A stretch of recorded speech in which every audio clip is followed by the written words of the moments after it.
answered to almighty death. Oh, death, I have triumphed over thee within. O death, not for my heart's sweet poignancy, nor for my happy body's bliss alone. I have claimed from thee the living Satyavan, but for his work and mine, our sacred charge. Our lives are God's messengers beneath the stars, to dwell under death's shadow. They have come, tempting God's light to earth for the ignorant race.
Good morning.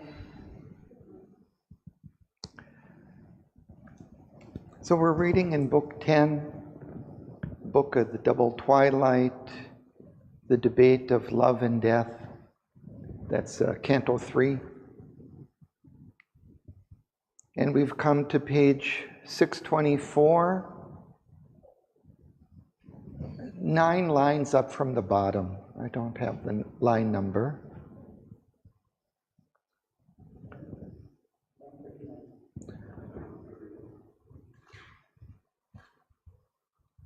Okay, 131.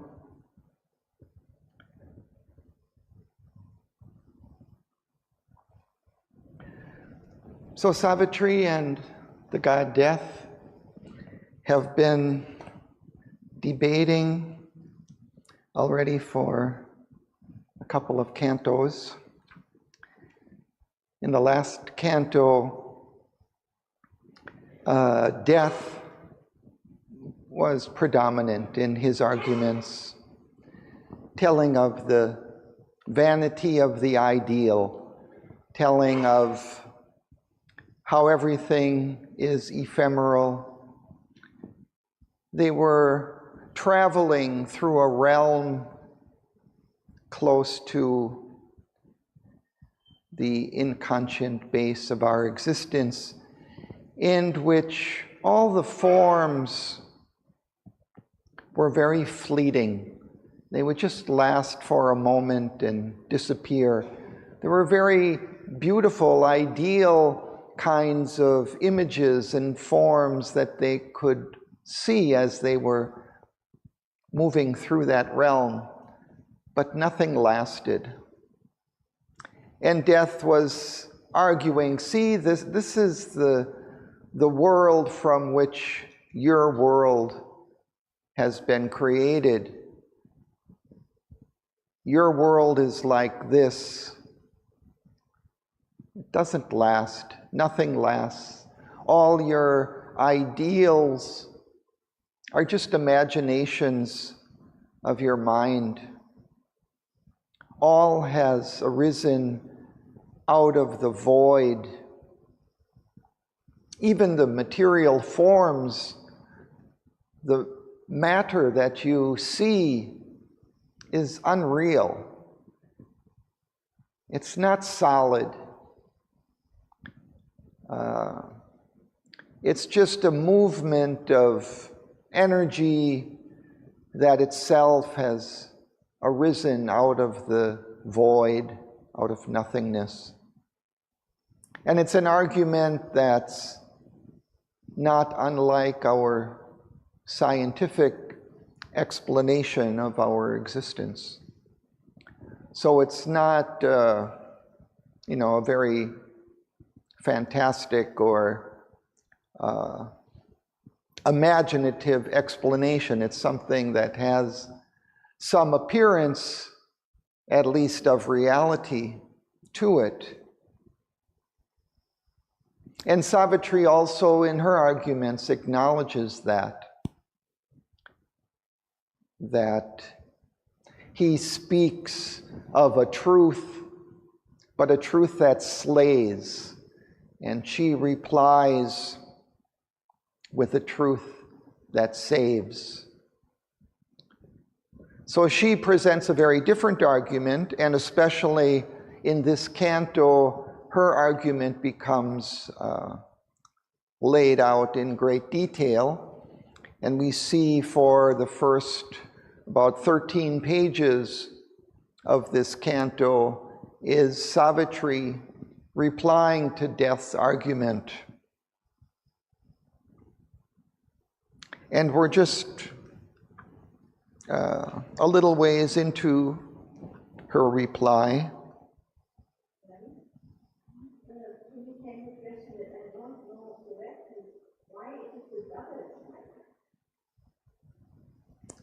Yeah,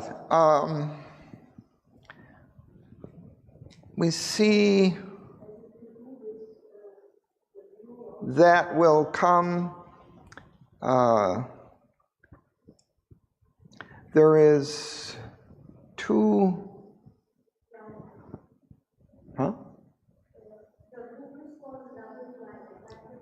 Yeah, why is it the double twilight? And there's two different aspects to it. And I think, let's see, the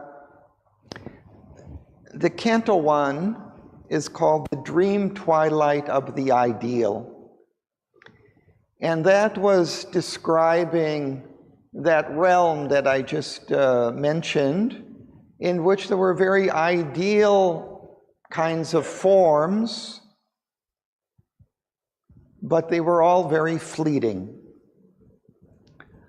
And so he's calling that the dream twilight of the ideal. Okay, so it's a realm of existence, an aspect of existence, which is very ephemeral. Okay, it has some ideal, very beautiful forms in it, but nothing lasts. A little bit later, in the next canto that we'll read, is called The Dream Twilight of the Earthly Real. And there it will present a different view of the existence, something which is, I think, much closer to the physical realm in which we live.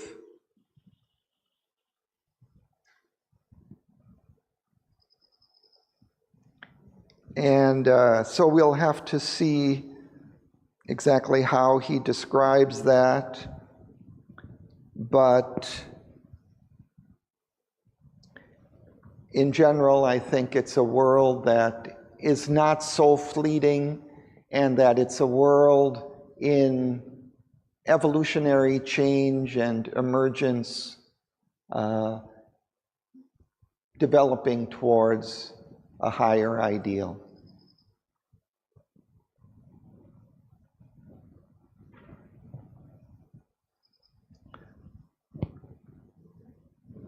So, in this debate of love and death in Canto 3, so Savitri has been arguing largely around this point of this evolution that's happening on Earth, and that the world that we see around us is an unfinished world. So it has its limitations, it has its defects, but it is something that's growing towards a greater ideal, towards a greater perfection. So she had said on the previous page, on 623 towards the top, "O death, thou lookest on an unfinished world, assailed by thee and of its road unsure, peopled by imperfect minds and ignorant lives, and sayest God is not, and all is vain.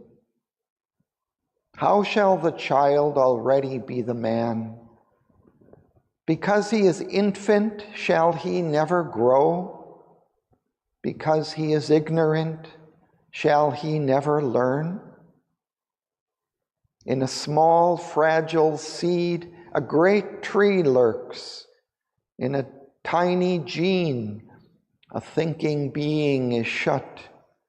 A little element in a little sperm, it grows and is a conqueror and a sage.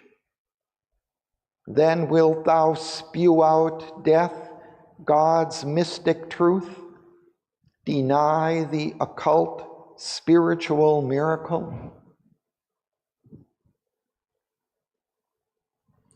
And she'll continue with this argument that this world is emerging kind of out of this seed, out of the inconscient, and it's growing towards the manifest divine.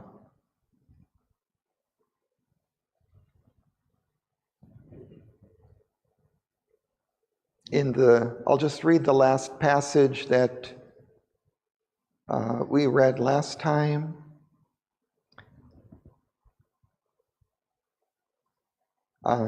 So 624, about 10, 12 lines down.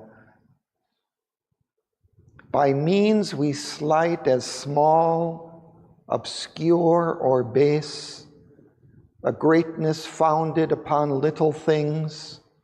He has built a world in the unknowing void.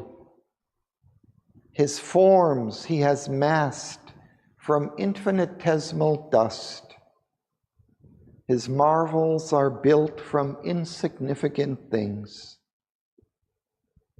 If mind is crippled, life untaught and crude, if brutal masks are there and evil acts, they are incidents of his vast and varied plot. His great and dangerous drama's needed steps. He makes with these and all his passion play, a play and yet no play, but the deep scheme of a transcendent wisdom, finding ways to meet her Lord in the shadow and the night. Above her is the vigil of the stars, watched by a solitary infinitude. She embodies in dumb matter the divine, in symbol minds and lives the absolute.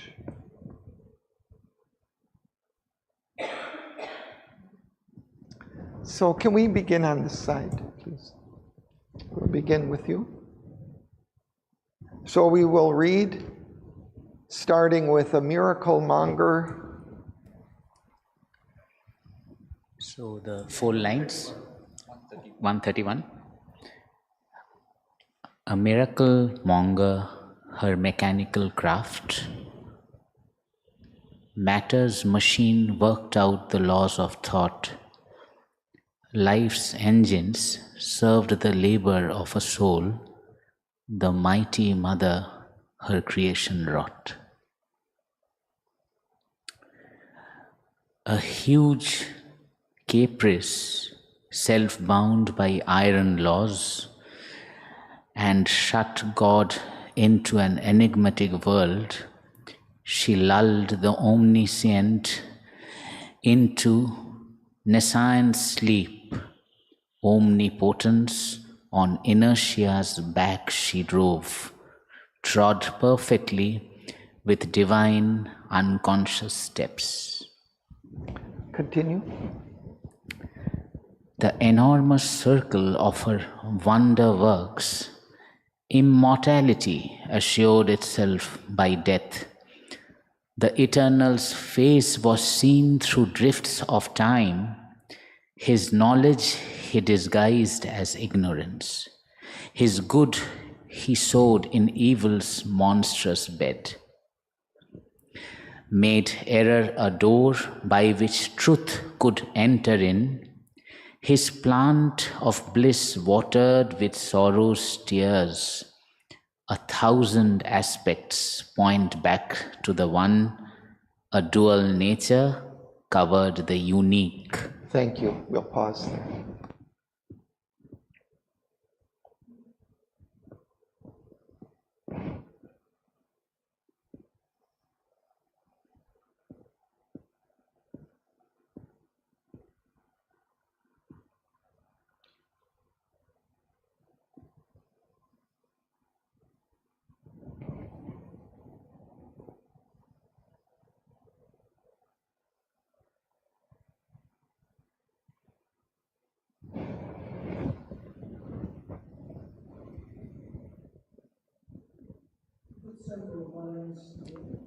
Excuse me?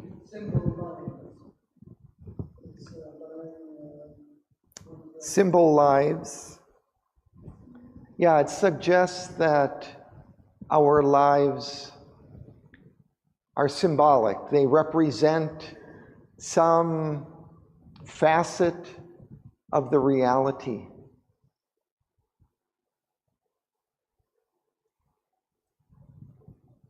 We see, for example, certain people representing different aspects like wisdom or creativity or beauty or compassion. Sometimes people kind of represent these forces. So they're embodiments, in a sense, of these deeper forces that are at work in nature and in in existence.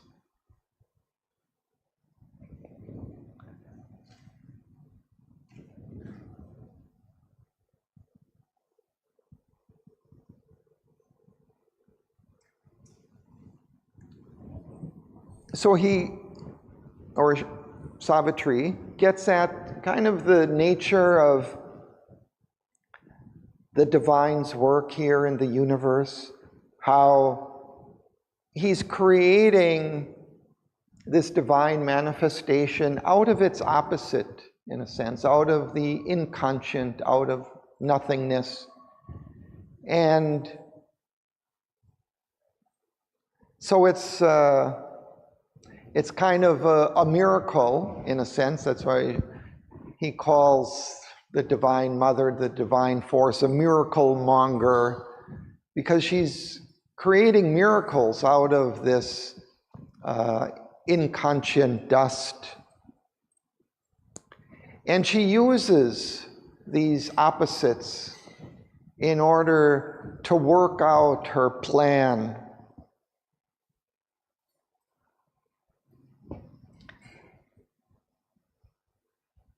We see that the base of our existence, this inconscient, is like the opposite of the all-conscious divine. So it starts out from a kind of an opposition of itself. She lulled the omniscient into nescient sleep. Omnipotence on inertia's back she drove. And then how does she do that? How does that process unfold? She trod perfectly with divine unconscious steps. So it moves from the inconscient towards a perfect, fulfilled consciousness, but it does so unconsciously. It moves perfectly, but unknowing how or where it's moving. Immortality assured itself by death. Again, we have this opposition.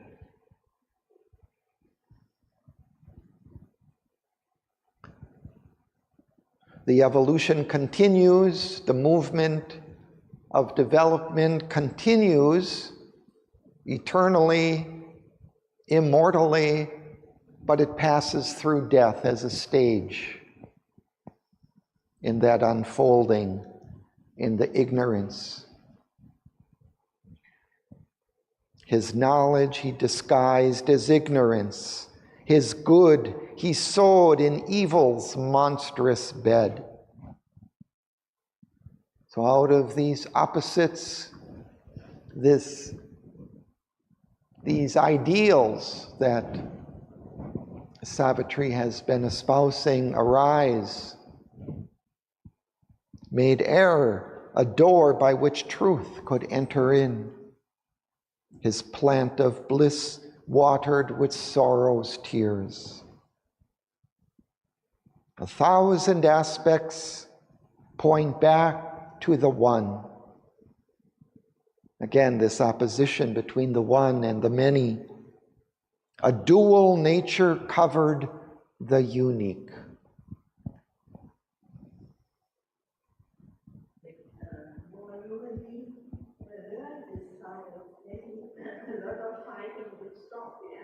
Because it shows that from error, the truth comes out. And then always to look beyond and always maybe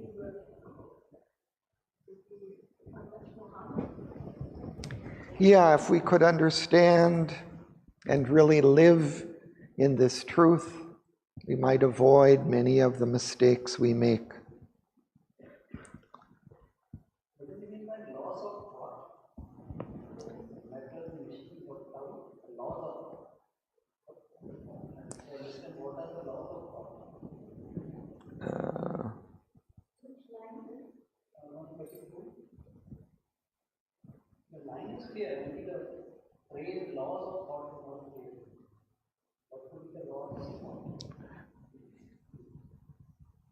I don't see the line.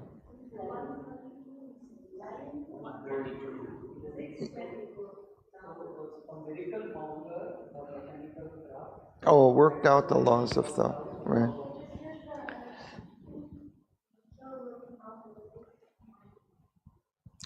So, yeah, I mean, thought creates laws. So we have this laws of evolution or of the way that matter operates. It operates by certain laws, or so we say.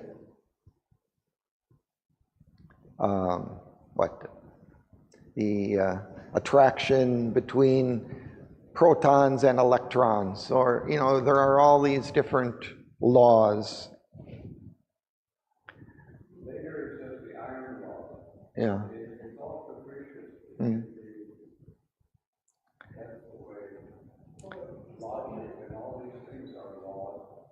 So matter's machine worked out the laws of thought. It operates according to these laws. How the thought works, the laws of thought, not the thought of love.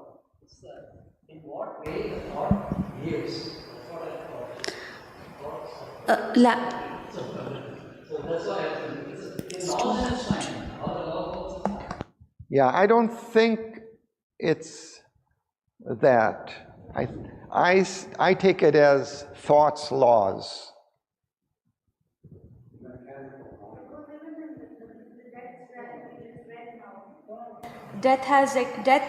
When in the darkness, when Savitri travels, Sri Aurobindo writes thoughts in the darkness. He has used this word thought even in the darkness. Yeah. And this is an intelligence or a mind which operates in every aspect of nature, and hidden involved mind which is there even in cells, and intelligence which is there even in darkness. Which uses the word thought, and I think the same question came up when we discussed that chapter when Savitri is traveling in the darkness, just few pages back, and he uses the word thought everywhere to express that expression of the intelligence that is operating in all aspects.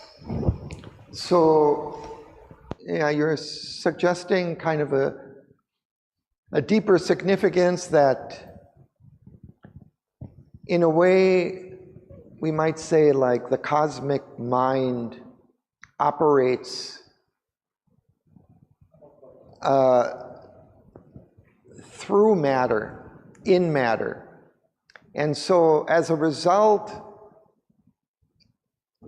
the matter is evolving according to various laws created by this cosmic mind. So that would be another way of looking at it. So everything that we see evolving here, it does so in a very organized way. It's not like everything, it's just haphazard in the existence. What you might imagine if there was just an inconscient energy operating without any intelligence, without any thought behind it. So he's getting at that idea that matter's machine worked out the laws of thought because it's operating in a very intelligent and skillful and knowledgeable fashion towards its own ends, which the machine doesn't really know, because there is this underlying intelligence at work, but it's not apparent on the surface. Life's engines serve the labor of a soul. There is also this soul within nature, and nature is working out the will of the soul, of the divine, immanent divine within it.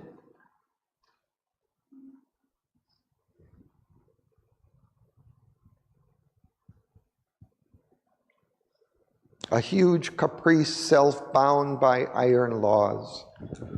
So that's a line B has just mentioned. The mother has a certain freedom. She can override these laws. She can operate by grace, by her infinite force and will, beyond these iron laws. But she uses these laws. She works out her will through the laws. So she binds, she self-binds, self-bound her caprice, her infinite freedom, and is working things out through these laws.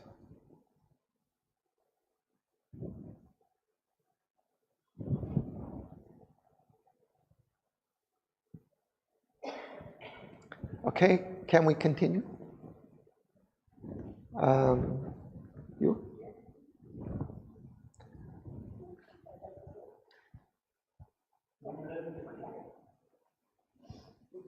Made error, yeah? In this meeting, Sorry? in this meeting, 149. Sorry.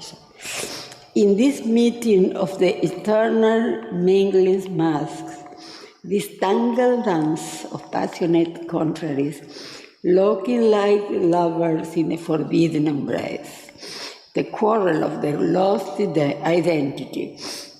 Through this wrestle and wrangle of the extremes of power, Earth's million rows struggle toward deity. All stumble on behind a stumbling guide. Yet every stumble is a needed path, an unknown route to an unknowable goal. All blunder and struggle towards the one divine. As if transmuted by a titan spell, the eternal powers assume a dubious face. Idols of an oblique divinity, they wore the heads of animal or troll. Assume ears of the fawn, the satyr hoof, or harbor the demoniac in their gaze, a crooked maze they made of thinking mind. They suffer a metamorphosis of the heart, admitting beckon, rebels from the night, into a sanctuary of the lights, as in a Dionysian masquerade. thank you. Let's pause.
this passage complicates the picture, I think,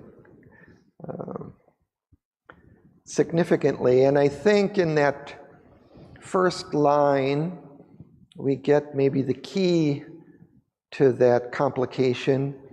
In this meeting of the Eternal's mingling masks. So we had been introduced in the last passage to these dualities and how the Divine Mother is working things out through dualities, starting from the opposite of omniscience in the inconscient, from the opposite of omnipotence, all power, in the inertia of the inconscient, of inconscient energy, knowledge into ignorance, good into evil. So we were introduced to all these opposites and how she's working out that positive aspect through the lower aspect. So there is this mingling here of the Eternal's masks. And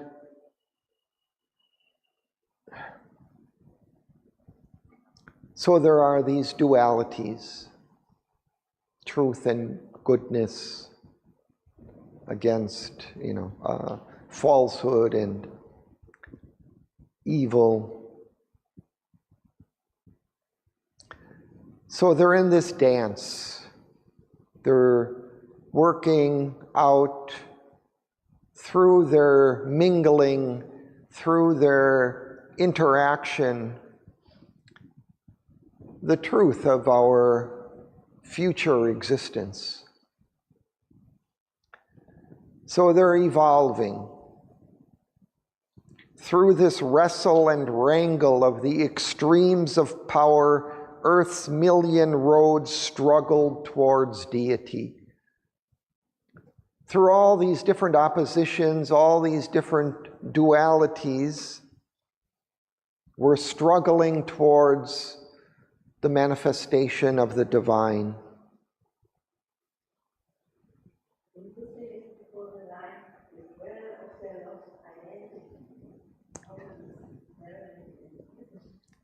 Yes, the dualities have lost the awareness of their identity, of their oneness. That's why they become dual.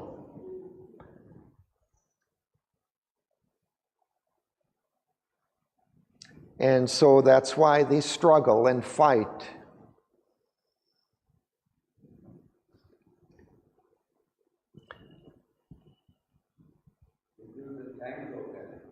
Yeah.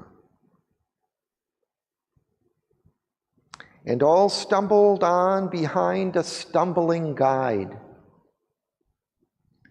So even the guide within is stumbling through all of this ignorance, through all this mystery of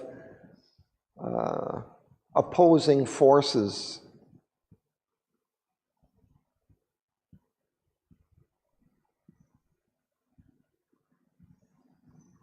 The eternal powers assumed a dubious face, idols of an oblique divinity. So they become forms of oblique divinity, devious, misleading, or dishonest. They become falsified. Even the representations of truth and goodness and light become distorted in this form of duality because they've lost their identity with the one. So even the positive poles of these dualities are not the true truth.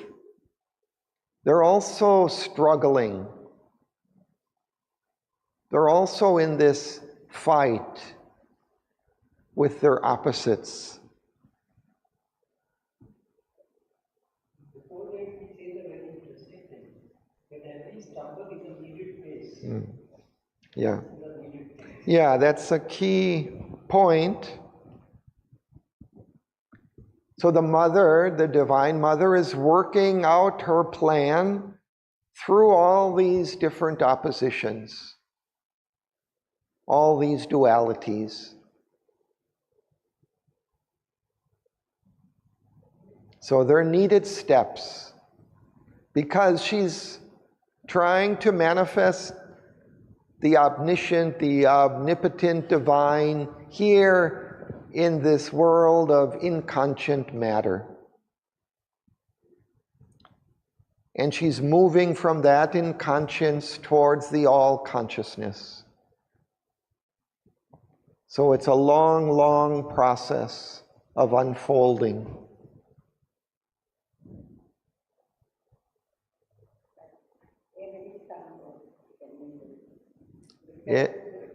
Right. We can't avoid. And we don't know. Along the way, it's an unknown route to an unknowable goal.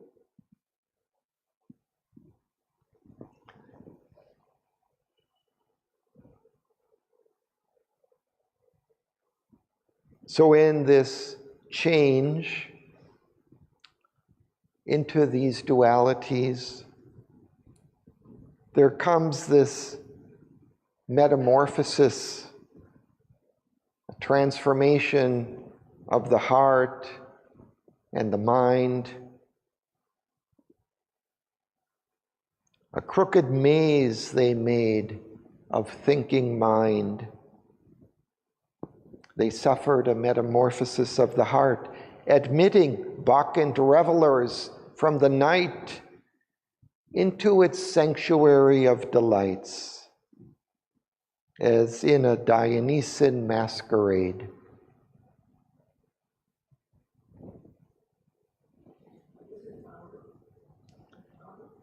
A fawn is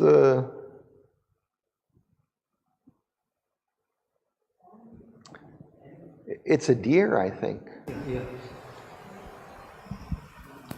But maybe it's a mythological deer, I don't know. Huh? It's like an elf. Like an elf. Mm. Yeah, I have.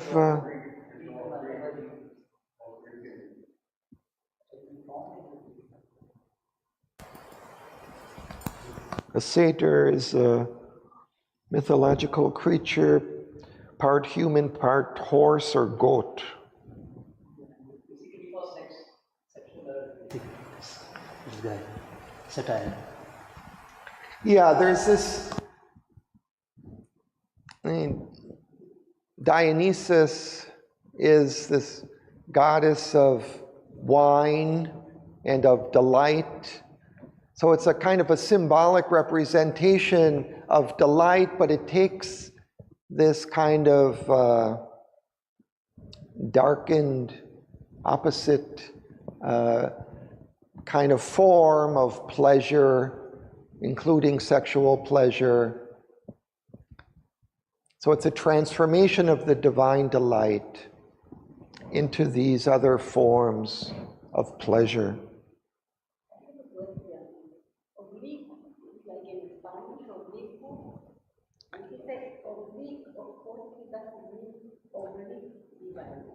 Yeah, I looked up in Narod's dictionary and he has devious, misleading, or dishonest.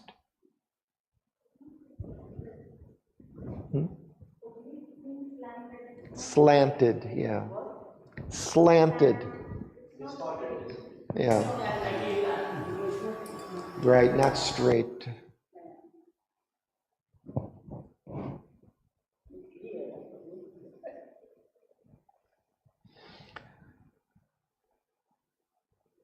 So let's continue. He'll continue with this kind of explanation.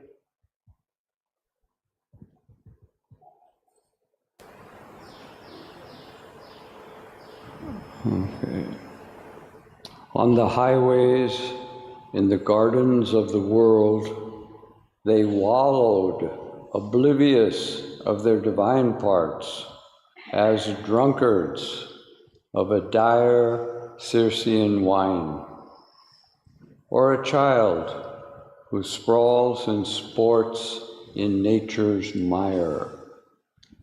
Even wisdom, hewer of the roads of God, is a partner in the deep, disastrous game. Lost is the pilgrim's wallet and the scrip. She fails to read the map and watch the star.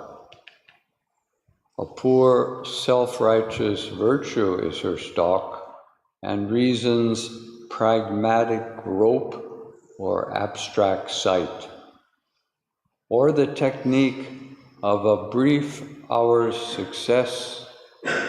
She teaches an usher in utility school on the ocean surface of vast consciousness. Small thoughts in shoals are fished up in a net, but the great truths escape her narrow cast.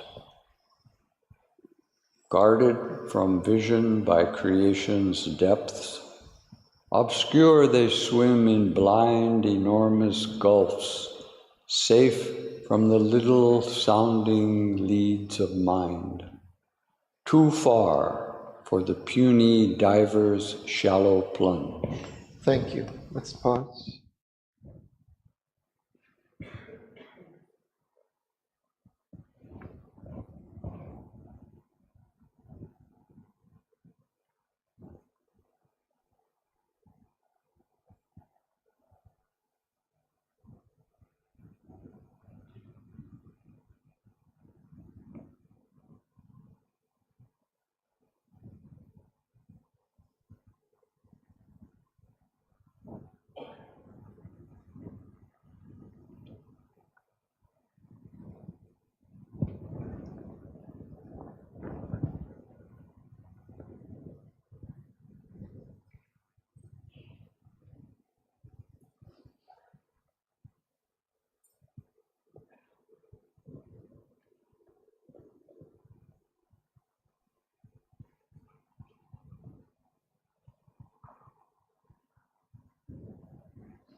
So he begins by continuing this image of the Dionysian masquerade. So in this transformation of the heart, the beings wallowed, oblivious of their divine parts, as drunkards of a dire Circean wine. So this Circean wine, Circe, this is a Greek myth, was an enchantress. Circe was an enchantress with knowledge of magic and herbs. She offered as a drink to her charmed victims who changed into swine. So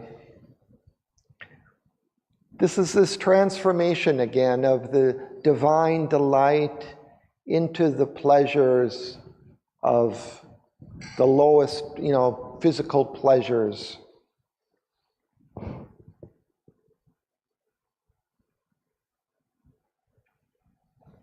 But this is the passage, the needed steps through which we pass on the way to the divine.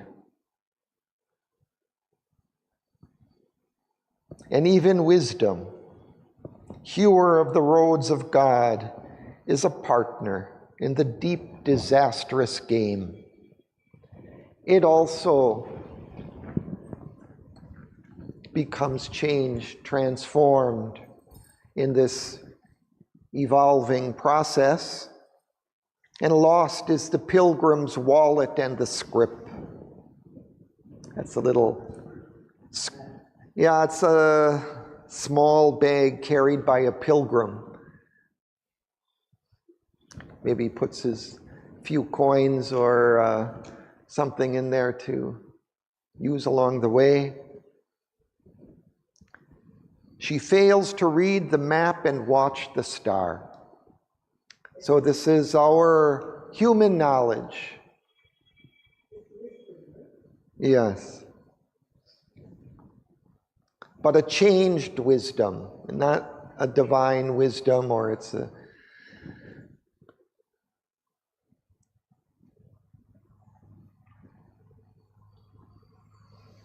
like Aswapati's father, this divine mind, fallen, become blind in the world.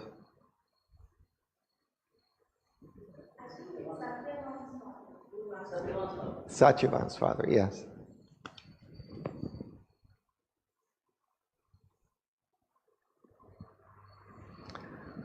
So, and then these are some of the elements of this mind: a poor self-righteousness. No, a poor self-righteous virtue is her stock. And reason's pragmatic grope or abstract sight. So these are the common ways of our human knowledge, right? Groping in the ignorance pragmatically for small gains, or this abstract sight that looks at abstractions of truth. They become very idealistic, but they don't really touch the substance of the truth. They turn it into an abstract image or ideal thought,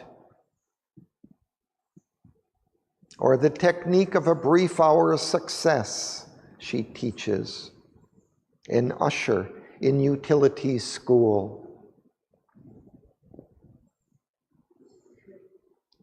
Usher is somebody who guides somebody down the aisle, or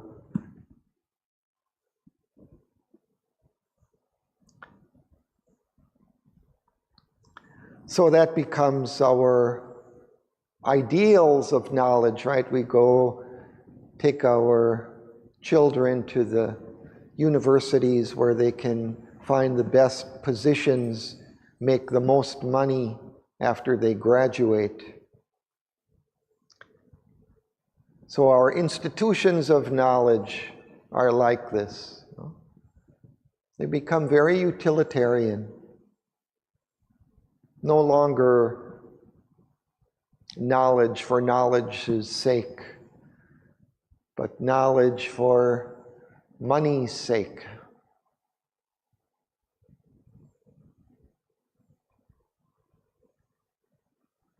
And small thoughts in shoals are fished up into a net. So she's fishing for small thoughts, but the great truths escape her narrow cast. Guarded from vision by creation's depths, obscure they swim in blind, enormous gulfs, safe from the little sounding leads of mind. Those great truths are much deeper, and they're not caught by our little narrow casts of these nets for the little fishes. too far from the puny diver's shallow plunge. In order to find the great truths, we have to go deep. We have to cast our lines deep into the vast of existence.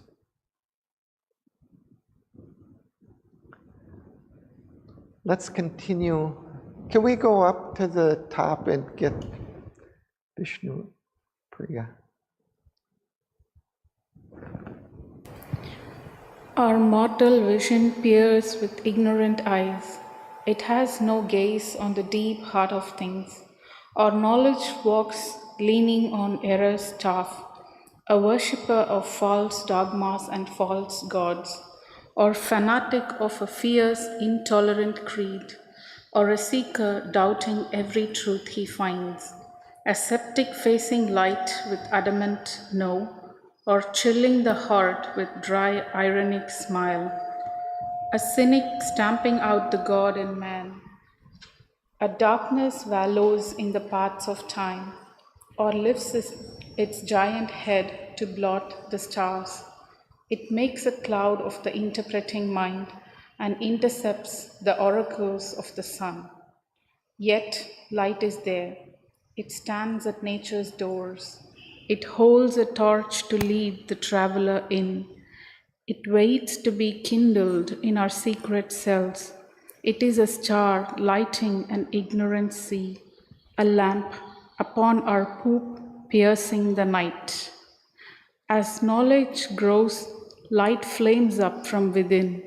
It is a shining warrior in the mind, an eagle of dreams in the divining heart, an armor in the fight, a bow of God. Thank you. Let's pause.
So again, Sri Aurobindo is speaking of our human mind, our ignorant mind. It peers with ignorant eyes. It has no gaze on the deep heart of things.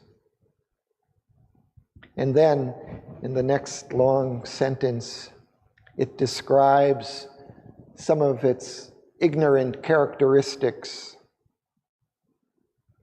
It walks leaning on error's staff. So it moves forward while continually making mistakes, but perhaps correcting them as it moves. It's a worshiper of false dogmas and false gods. It continually puts forth various ideas that it holds as truth, holds them as dogmas, as unquestionable truths, which they're not. They're just its best guesses for the moment.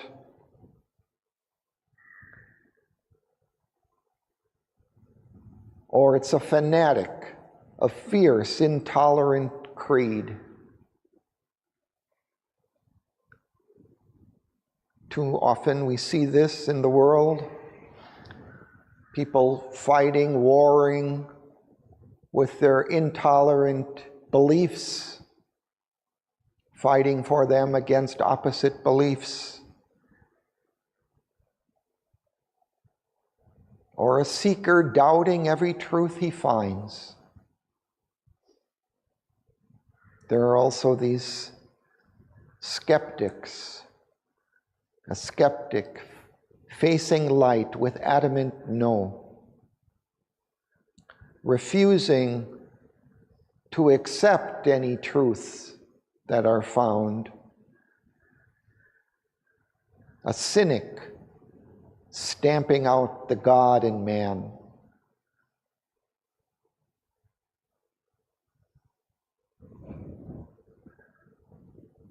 There are these cynical views of life in which everything is, death is the perfect example of this, where everything is doubted. We see all of this imperfection, all of this error, falsehood,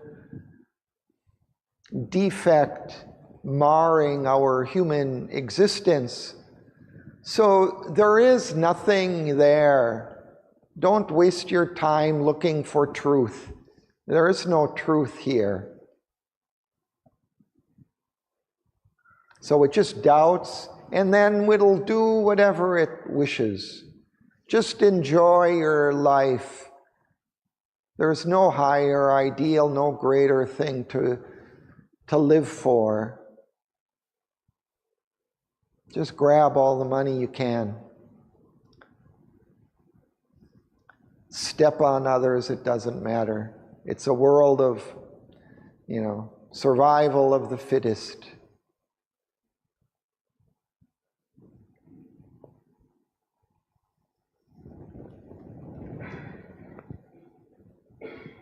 So it stamps out, it refuses, turns away from any higher ideals. These things don't exist in this world, it argues.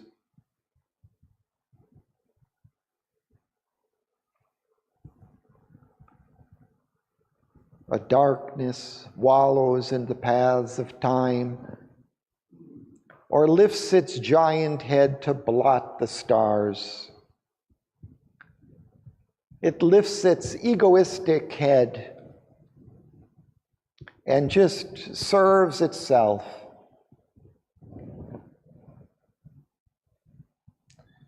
It makes a cloud of the interpreting mind and intercepts the oracles of the sun. So any higher truths that may come, that we may intuit, it intercepts those. It deflects them. It says, no, those things aren't true. Those things aren't real. Just serve your own interest.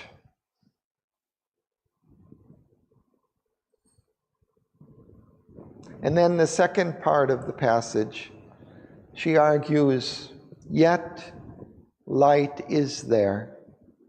It stands at nature's doors. It holds a torch to lead the traveler in. It waits to be kindled in our secret cells. So she's arguing, there is knowledge, there is light. It's waiting for you to find it. Don't give up the search. Don't turn away from the path into these devious ways or into self-glorification or self-indulgence. Look up. It's a star lighting an ignorant sea, a lamp upon our poop piercing the night. The poop, I think, is the back of a boat or ship. As knowledge grows, light flames up from within.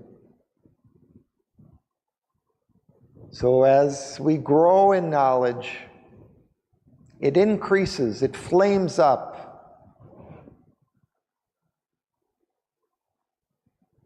It is a shining warrior in the mind. Knowledge has great power. It's a great fight, a great fighter. An eagle of dreams in the divining heart, an armor in the fight, a bow of God.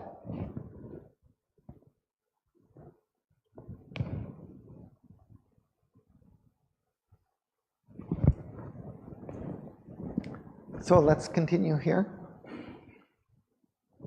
Then larger dawns arrive and wisdom's wombs cross through the being's dim off-lighted fields.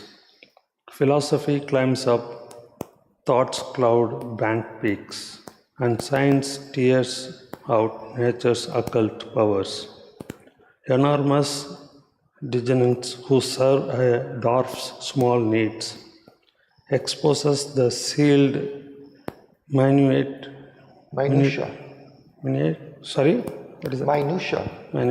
of her heart and conquers her by her own captive force.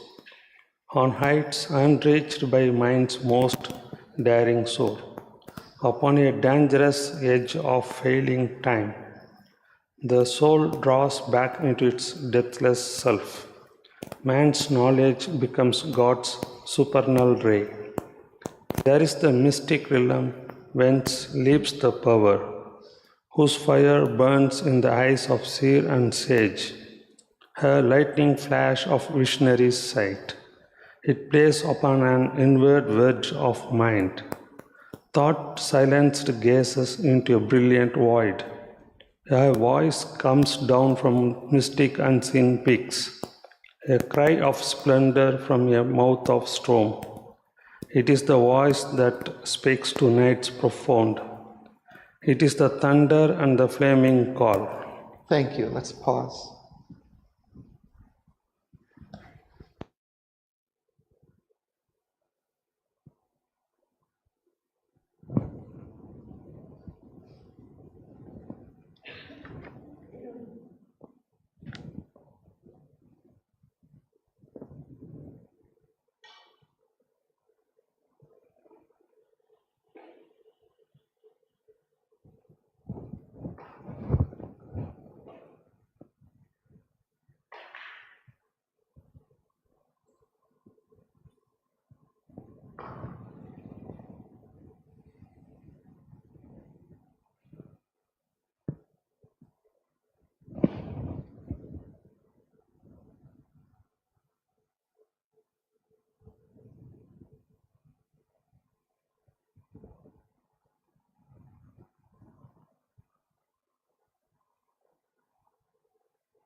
So here we see how these early attempts of the mind, its stumbling through error and its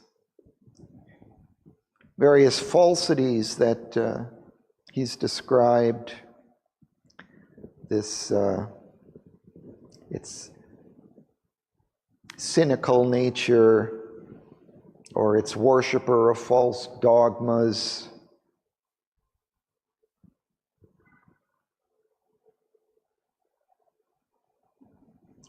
As this knowledge grows, we see its higher possibilities, and we see it changing into something more divine. So here he's describing that change. Then larger dawns arrive, and wisdom's pomps cross through the being's dim, half-lighted fields. And how does it do that? Philosophy climbs up thought's cloud bank peaks, and science tears out nature's occult powers. Enormous jinns who serve a dwarf's small needs, exposes the sealed minutia of her art. So this minutia, these are just the small details. But they're hidden, and here they become exposed. The little details, the processes of our world. And conquers her by her own captive force. So as the knowledge grows of science, we begin to understand these minutiae, these little laws that are operative in our various processes. And through them, we begin to harness her powers, nature's powers.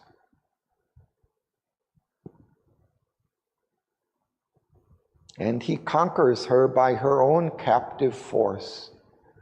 The soul within conquers her, still represented by mind here. But he's gaining a control over nature.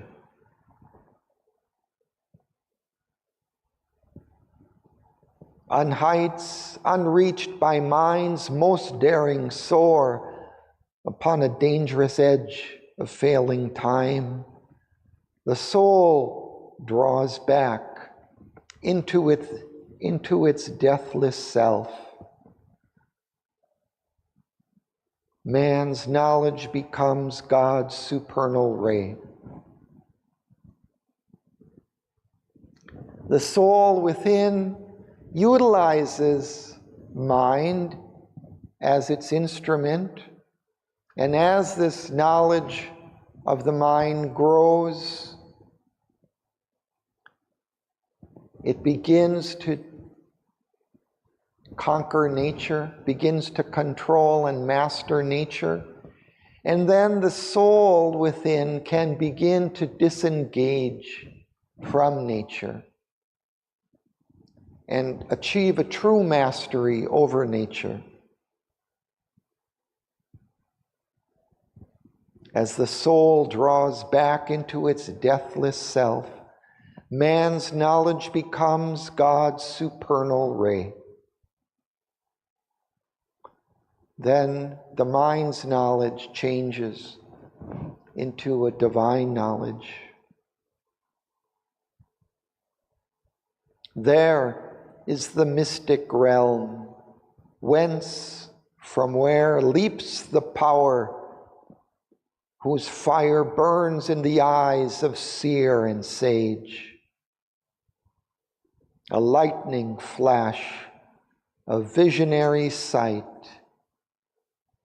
It plays upon an inward verge of mind, on an extreme edge or border of the mind. Thought, silenced, gazes into a brilliant void. In that silence, a voice comes down from mystic unseen peaks, a cry of splendor from a mouth of storm. It is the voice that speaks to nights profound. It is the thunder and the flaming call. It is the knowledge coming down from above mind, from the divine realms. The divine knowledge.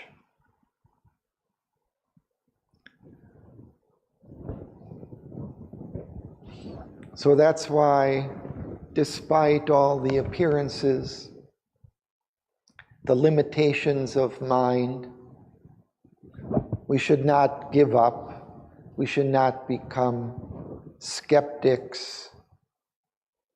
or cynics, but follow the course of mind's development through philosophy, through science, into spirituality, that mind may recover its source and become God's supernal ray.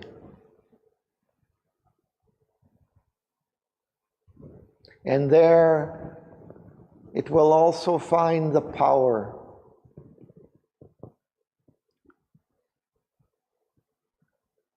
whose fire burns in the eyes of seer and sage, a lightning flash of visionary sight.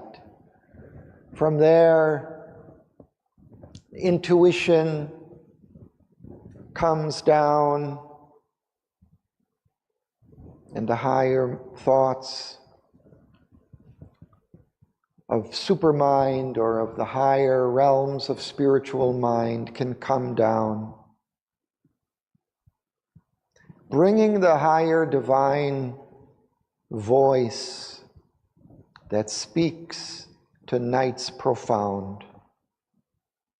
It is the thunder and the flaming call. The power of the divine word and the call to the higher life, the call to the divine, to the heights.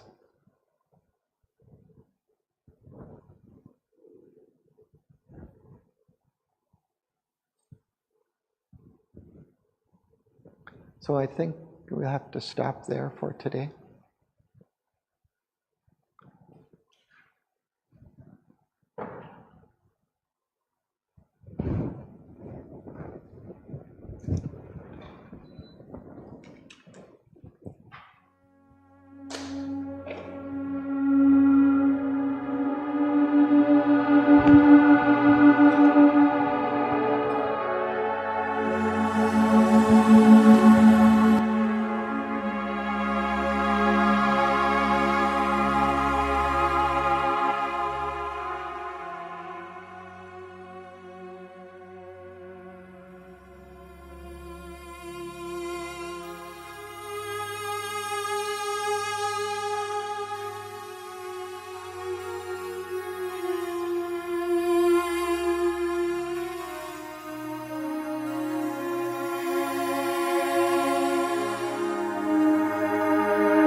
But Savitri answered the almighty death.